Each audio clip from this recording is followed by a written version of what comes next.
Hello and welcome back to Simon's Rants. I'm Simon, and today I'm counting down the top 10 best movies of 2021.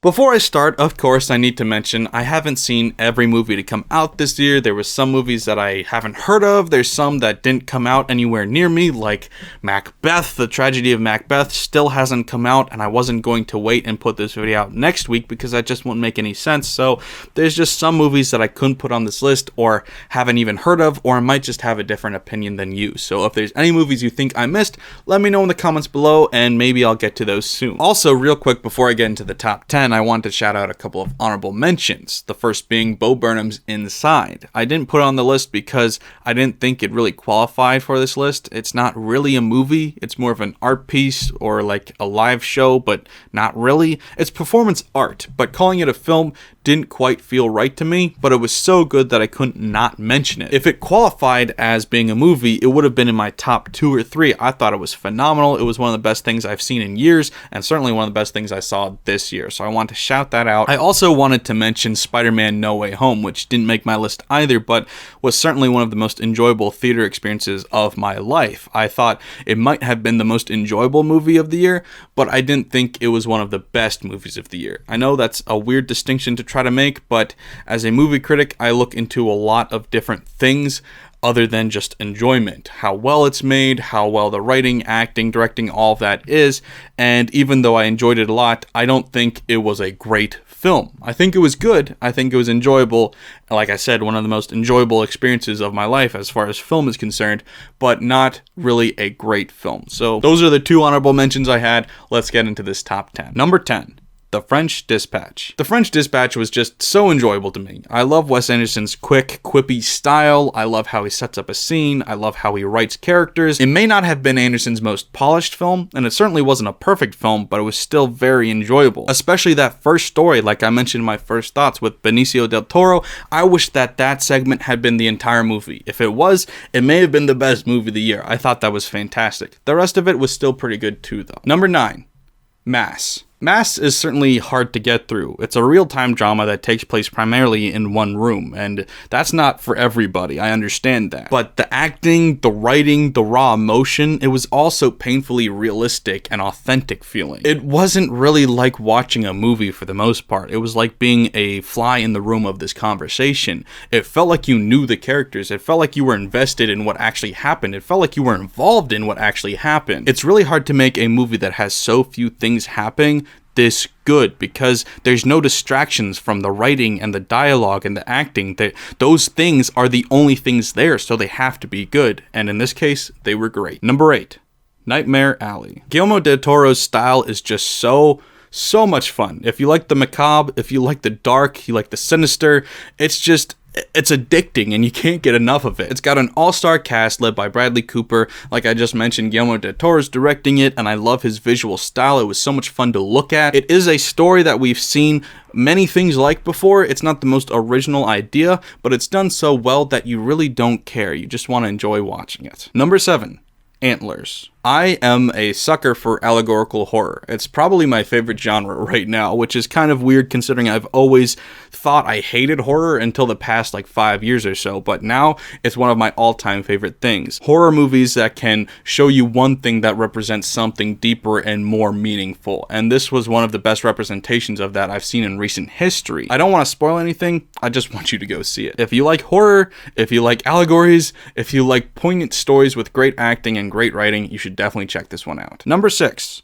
The Last Duel. I absolutely loved the style of this movie. It wasn't something that got advertised very much, but what they did was have 3 different characters tell their version of the story in order. So you got to see each person's version of the story in order and got to compare the differences and understand what happened by putting the pieces together yourself.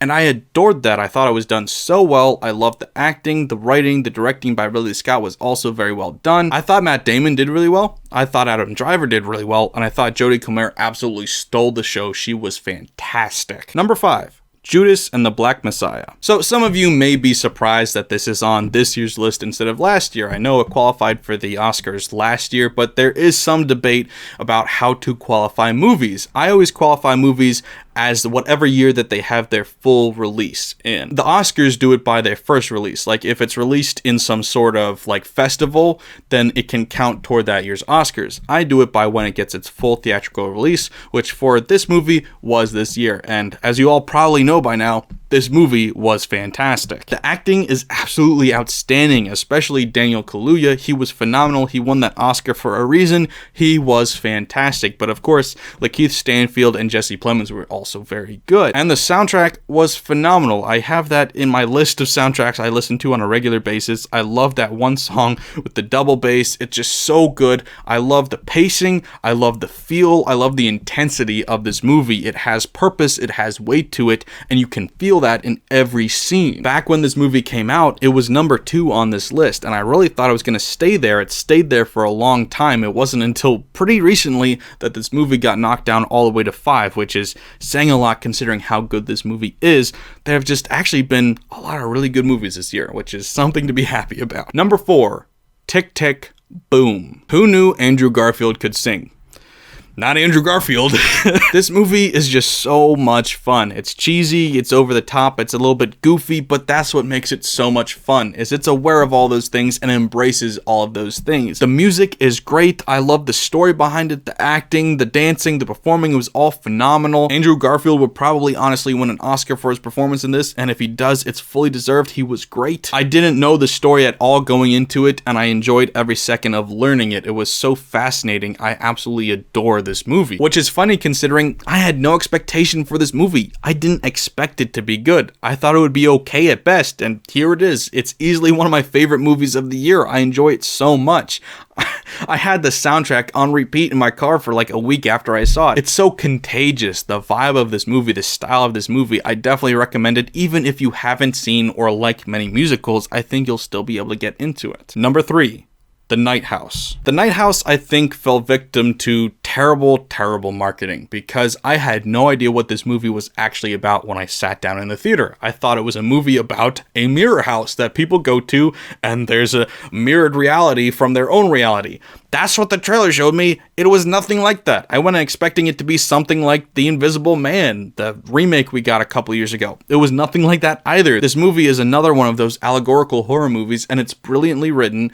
Amazing acting, especially from Rebecca Hall. I love the soundtrack. I love the vibe of this movie. It's one of the best horror movies I've ever seen, and definitely one of the best I've seen in the past 10-15 years. It was phenomenal, and I don't think it got enough love because I don't think enough people saw it, because there was no reason given for them to see it. Terrible marketing really was the downfall of this movie, and it's upsetting because it's easily one of the best movies of the year. So underrated, so underappreciated. I know horror movies don't get rated as highly as dramas do, but a 6.5 is just so disappointing. This movie deserves so much better than that. I adore this movie. I already have it on DVD. I've already watched it 3 times since it came out. It is so freaking good. I just can't get enough of it. It's so good. Number 2. Come on, come on. With this performance, Joaquin Phoenix certainly returned himself to the conversation of Best Actor, but even more surprisingly and more impressive is the kid in this film is just absolutely outstanding. Newcomer Woody Norman delivered one of the best performances of the year. And he's 11. His performance was simply outstanding, and honestly, so was everyone. The acting in this movie was fantastic, but so was the writing and the directing. Everything about it just felt so real and genuine. It rarely ever felt like I was watching a movie. I thought that I was watching a documentary at times, honestly. It felt so real. That's really the highest compliment I can give this movie, is that it felt genuine. It felt authentic. There were moments of real people, normal people being interviewed on camera, not acting, not scripted, just being interviewed, and they were interspliced with written and directed and acted moments, and it was hard to tell the difference. They were so similar. This movie was so authentic and so real and so genuine feeling, and the plot is so poignant and so important. This movie just was outstanding to me, and I've heard a little bit of noise from the art community, the artsy film community talking about it, but unfortunately it's just one of those movies that's going to be completely overlooked by the average audience member because it's slow, it's centered around primarily just dialogue, and it's filmed in black and white. I'm sorry, it deserves everybody to see it. This movie was fantastic. This movie should be the kind of movie making $1 billion at the box office. This movie really deserves it.